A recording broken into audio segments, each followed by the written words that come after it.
All my friends have been proposing, and I'm still living on my own. They're always asking, am I lonely? Like I needed to be told. Xin chào các bạn, mở đầu cho chuỗi ngày chuyển nhà thì mình sẽ quay cho mọi người căn hộ mà mình sẽ chuyển đến. Lần này thì mình chỉ đi xem đúng một căn nhà và chốt luôn vì yêu cầu của mình hơi khó nên là ít căn hộ mà đáp ứng được á. Đây là đống đồng nát của tôi. Và bây giờ thì mình sẽ... Cái này là mình đặt trước rồi.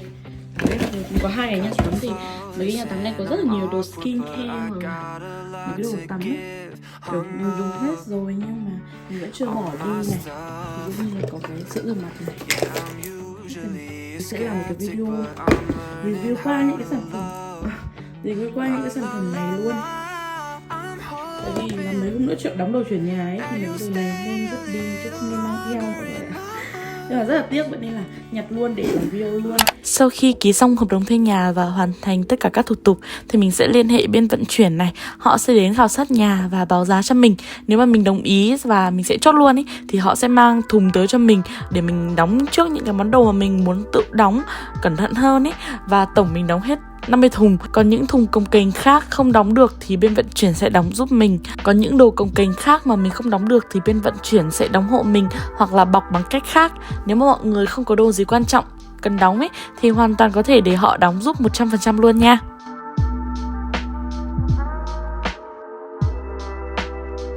Trường chuyển nhà. Còn đây là house tour cho mọi người, là căn nhà chuẩn bị chuyển nhà. Đấy. Đấy. Cái sofa của tôi mất tiêu rồi. Đấy, phòng bếp. Tủ lạnh mất tiêu rồi. Phòng gì nhỉ? Phòng học. Ôi, sẽ đến lúc phải nói tạm biệt nơi đây.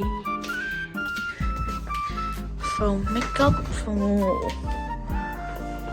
Một số đồ nữa. Ok, bắt đầu. Oh my gosh, thật là nhiều đồ.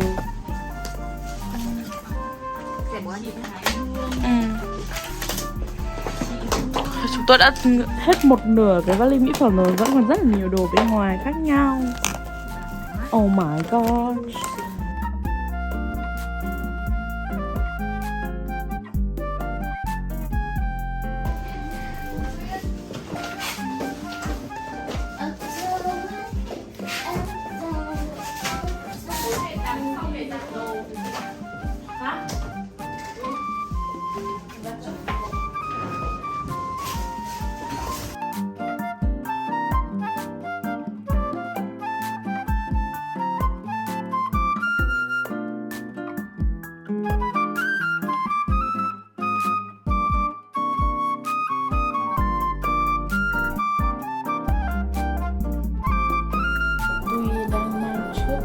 Đồ sang chính là cái vali mỹ phẩm. Cái này để mình tự mang sang người ta xi cho nó đỡ bị kiểu va vấp và những cái đồ khác nó sẽ làm vỡ mỹ phẩm ấy, kiểu có nhiều phần mất má thứ. Rèm cửa nhà mới thì không đúng màu theo ý của mình. Và cũng may là ở nhà cũ thì cái bộ rèm đấy là mình tự lắp đặt ấy. Vậy nên là khi chuyển nhà thì mình cũng tháo mang sang nhà mới. Và công tháo lắp 3 đến 4 bộ rèm, kiểu vừa tháo nhà cũ xong lắp lên này, xong sang nhà mới vừa tháo vừa lắp lên thì sẽ là 600k. Và công đi cũng khá xa, vậy nên là mình thấy đấy là một mức giá khá là hợp lý. Bạn nào mà biết lắp và tháo rèm ấy thì hoàn toàn có thể tiết kiệm chi phí này nha.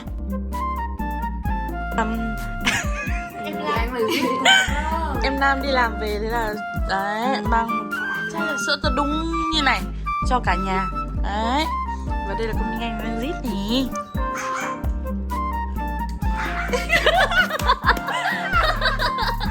Have you ever looked in the mirror and not seen yourself? Like you got lost somewhere along the way. Well, maybe you just need... Và ngày mình mong chờ nhất và cũng sợ nhất đã đến, hào hứng chuyển nhà mới lắm, nhưng mà nhìn đống đồ thì rất là sợ. Rất là may là có sự hỗ trợ của các em mình. 2 lần chuyển nhà thì đều nhờ sự hỗ trợ của các em rất là nhiều. Không thì mình với các anh vận chuyển chắc là khá vất vả với núi đồ này. Tạm biệt căn nhà này thì mình cũng hơi buồn, tại vì ở nhà này đã 2 năm rồi, có rất là nhiều kỷ niệm của chúng mình ở đây. Tuy nhiên thì ở lâu cũng khiến mình cảm thấy chán ấy. Mình cần tìm một nơi mới, một cuộc sống mới để reset lại năng lượng của bản thân, để bản thân có thêm cảm hứng sáng tạo khi bắt đầu một cuộc sống mới.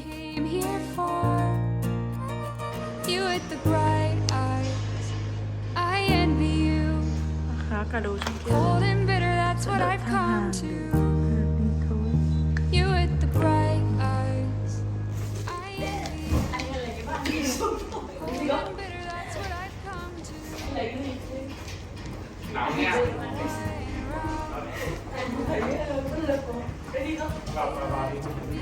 Phân đồ ra đây thì theo đầu bếp, xong đầu bếp trước đi, không phải được làm gì.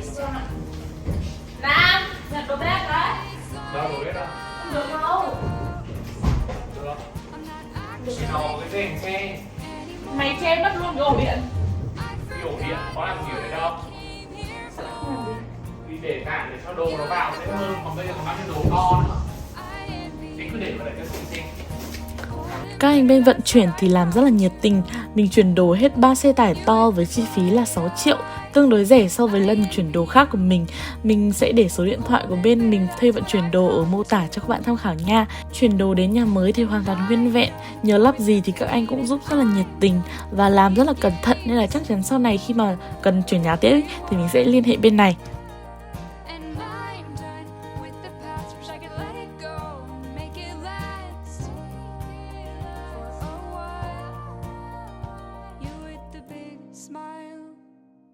Watch your back, or you'll be cold and bitter like me, and that's a fact. You with the bright eyes, I envy you. Cold and bitter, that's what I've come to. You with the bright eyes, I envy you. Cold and bitter, that's what I've come to. You with the bright eyes, I envy you. Cold and bitter, that's what I've come to. You with the bright eyes, I envy you.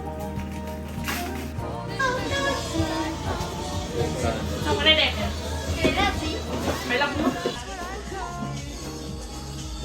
Have you ever looked in the mirror Tường này and sẽ not chuyển seen sang bên yourself? này. Like you got lost somewhere along the way. Sương trăng có lấp Or đài. maybe you just need Oh my some help gosh. getting back. But that's not something they tell you these days. I never wanted to be that girl, but I'm stuck on this rural street, and my smile won't come but my hair Camera quay still lên. curls. Người em trai chăm chỉ. And I guess that's Rửa how bát they cho bác. recognize me. I'm Này, not actually here con chửi là con chơi, anymore. không chửi nữa thì là không thèm nói. I've forgotten what I came here for. Đẹp You thế. with the bright eyes, I envy you. Mặt đứa nào cũng là không make up. Cold Đang and chơi đồ bitter, hàng. that's what I've come to. You with the bright Đây là phòng kho. Hello mọi người, mình vừa mới tắm xong. Mãi thì mới kiểu vãn vãn được việc và để đi tắm ấy. Mình cũng đã rửa mặt xong hết rồi. Một buổi tối thì sẽ thật tuyệt vời nếu mà mình được skincare đầy đủ, xong rồi được thư giãn. Mặc dù hôm nay thì cũng không còn nhiều thời gian nữa, cũng khá là muộn rồi. Có thể sang hình như qua 12 giờ đêm rồi ấy. Nhưng mà không sao, mình vẫn có kịp thời gian để mình skincare cho da mặt là ok. Vậy nên là bây giờ chúng mình hãy cùng skincare nha. Đợt này thì routine skincare của mình khá là đơn giản, tại vì rất là bận mọi công việc các thứ linh tinh ấy. Vậy nên là sau khi rửa mặt xong thì mình chỉ có sử dụng 2 bước, đó chính là serum với cả kem dưỡng thôi. Thì đợt này mình sử dụng cái serum này của nhà Chucos. Đây là serum Retinol Complex, serum 0,5% của nhà Chucos. Mọi người có thể thấy cái thiết kế tông màu kiểu bạc lấp lánh, ôi vô cùng là bắt mắt luôn, trông sang dã man ấy, và cầm rất là nặng tay luôn nha. Thiết kế này thì mình thấy khá là độc lạ và dễ nhận diện, trông bắt mắt dã man luôn ấy. Mấy cái chữ ở đây cũng xinh nữa. Cái texture bạn serum này thì mình thấy là hơi sệt một chút, tán lên da thì rất là mịn luôn, nhưng mà không hề khiến cho da của mình bị bí bách gì đâu, mặc dù vẫn cấp ẩm cho da rất là tốt. Tán lên một cái mà da mình kiểu nó mịn luôn ý, vì diệu vãi. Sản phẩm serum này thì có được sử dụng công nghệ bọc. Công nghệ bọc thì là một cái công nghệ có thể giúp retinol được hoạt hóa và phát huy tối đa tác dụng. Các bạn nào mà chưa sử dụng retinol bao giờ, bắt đầu mới sử dụng em này thì sẽ có hiện tượng là bong chóc da của mình, tùy ở mức nhẹ hay là nặng, tùy theo cái routine mà mọi người sử dụng bạn này có đều đặn hay nhiều hay không. Mình thì mình đã từng sử dụng retinol rồi nên là cái tình trạng đấy của mình không gặp nhiều. Và nếu mà mọi người thấy da của mình bị khô quá ấy, thì nên sử dụng kèm với một cái loại dưỡng ẩm kiểu siêu dưỡng ẩm ấy, đó, để giúp da của chúng mình sẽ bớt khô hơn. Với bạn nào mà mới sử dụng hoặc là da nhạy cảm hơn thì cân nhắc sử dụng cùng song song với Peptide Booster. Nó sẽ giúp như một lớp lót để da mình dễ dàng làm quen hơn. Tình trạng bong chóc da khi mà sử dụng retinol thì là một cái tình trạng quá là bình thường rồi. Mình nghĩ chắc là bạn nào mà tìm hiểu về retinol thì cũng biết rồi. Bạn serum này thì phù hợp với mọi loại da, từ da thường cho tới da khô, da dầu. Có thể xử lý được rất là nhiều tình trạng da, ví dụ như là giảm mụn này, làm sáng da này, làm da của mình đỡ bị sần sùi hơn, hoặc là làm mờ những cái vết đốm nâu, vết thâm trên da của mình. Và đặc biệt là sẽ chống lão hóa rất là tốt. Vậy nên những bạn nào mà ở tầm tuổi mình thì rất là nên tham khảo sản phẩm này. Đợt này thì mình chỉ có sử dụng bạn serum này với bạn kem dưỡng mà trộm vía là da của mình mềm mịn hơn rất là nhiều. Tháng vừa qua mình rất là stress, nhiều việc khác nhau, lẫn kiểu chuyển nhà cũng khá là bận nữa. Nhưng mà trộm vía là da của mình kiểu vẫn ổn, mềm mịn, đánh nền lên vẫn rất là ok. Ngoài cái việc là thỉnh thoảng mọc thêm vài cái mụn, kiểu mụn sưng, viêm các thứ, thì ra thì mình thấy là cái nền da vẫn rất là ok nha. Cuối cùng thì mình sẽ khóa ẩm bằng kem dưỡng của Trucos luôn. Bạn này thì có thêm thành phần là BHA với cả niacinamide nữa, sẽ giúp bước retinol treatment trước đấy được hấp thụ tốt hơn và phát huy tác dụng giảm sắc tố da. Bạn này thì cũng có cái bao bì tương đồng với bạn serum kia, đó chính là cái bao bì bạc như này, rất là chất lượng luôn. Và sẽ có cái thiết kế khá là tiện như này, có một cái vòi pump như này. Thế nên là lần nào dùng đến đâu là mình sẽ lấy sản phẩm đến đấy và sẽ bảo quản sản phẩm được tốt hơn ý. Texture của bạn này thì đương nhiên sẽ đặc hơn bạn serum và cấp ẩm nhiều hơn hẳn luôn ý. Và mình chỉ cần sử dụng một pump như thế thôi đã đủ cho toàn bộ da rồi. Mặt mình khá là to. Bạn này thì texture kiểu không bị đặc quá, vậy nên là khi mà tán lên trên da ấy, nó vẫn rất là mịn, dễ tán và không làm cho da của mình bị bí. Tán lên cũng rất là mịn, giống cái cảm giác mà tán bạn serum lên.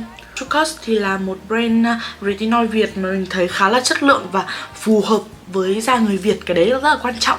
Mình thấy không hề thua kém gì những cái retinol nước ngoài mà mình đã từng sử dụng. Tất cả các sản phẩm thì đều đã được thử nghiệm và đánh giá lâm sàng cho ra kết quả khả quan, nên là mọi người cứ yên tâm nha.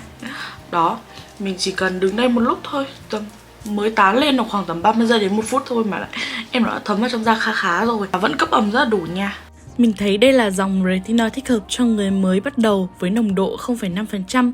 Điều này thì sẽ giúp các bạn mới sử dụng tránh được các biến chứng như là tăng sắc tố, tốn rất là nhiều tiền để chữa trị, da nổi mụn mất kiểm soát, lớp biểu bì da tổn thương do dùng nồng độ quá cao.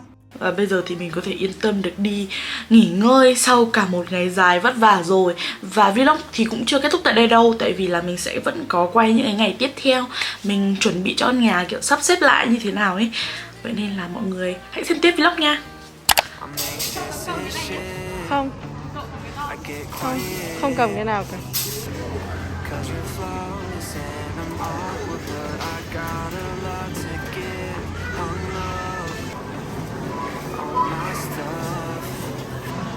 Đại gia đình trách nhiệm hữu hạn một thành viên kiểu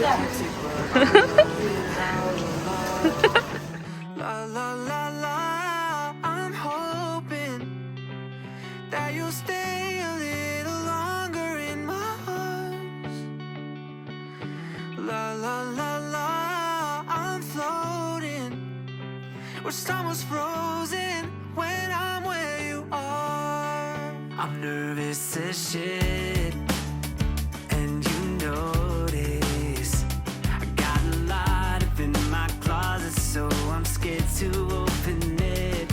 See, I've been beaten up and broken, but somehow you understand. You're giving me a place to land. I never never thought that I would be tangled up inside the sheets. Wasn't really part of the plan. Yeah. La, la, la, la. I'm hoping that you'll stay a little longer in my arms. La, la, la, la. I'm floating, but stomach's frozen when I'm where you are. Mình có một miếng tường cần dán lại vì nó là màu đen, không có phù hợp với phong cách decor của mình. Và mình có thuê một bên dán tường ấy, thì mình có nhờ anh ấy, không phải nhờ, mình cũng thuê mà, mình cũng mất tiền để anh ấy dán lại viền cửa màu đen của mình luôn. Nhưng có lẽ vì cái viền cửa nó nhiều khe ấy, xong rồi nhiều chi tiết nhỏ nên là anh thợ dán khá là ẩu, chỗ dán chỗ không nhìn rất là lem nhem. Hôm nay thì mình có một anh thợ đến lắp một lớp rèm voan. Rèm voan thì khá là dày và nhìn trông cũng đẹp nữa, nên là mình luôn thích phải có thêm một lớp rèm voan. Phần cửa sổ phòng khách thì mình bỏ luôn lớp rèm chính, chỉ để lớp rèm voan thôi. Tại vì như thế thì ánh sáng được hắt vào nhà tốt nhất có thể. Tell you these days, I never wanted to be that girl, but I'm stuck on this rural street, and my smile won't come but my hair still curls, and I guess that's how they recognize me. I'm not actually here anymore. I've forgotten what I came here for. Hôm nay thì là ngày nghỉ lễ Quốc Khánh và quay cho mọi người ngắm một chút sunset ở khu nhà mình nha. Ở đây thì có khuôn viên cực kỳ tuyệt, có rất là nhiều thứ để trải nghiệm. Sau này thì mình sẽ quay cho mọi người. Niềm vui của hôm nay đó chính là chiếc sofa và chiếc bàn mình mong chờ nhất đã về. Link mua hai món đồ này thì mình sẽ để dưới phần mô tả nha. Bên này thì hoàn thiện sản phẩm khá là đẹp so với những chỗ trước đây mà mình thường đặt thi công đồ nội thất. Và video này thì sẽ kết thúc tại đây. Hẹn mọi người ở video house tour sớm nhất có thể nha. Cảm ơn mọi người đã xem đến hết video. Giờ thì bye bye và hẹn gặp lại mọi người trong những video lần sau. Bye bye!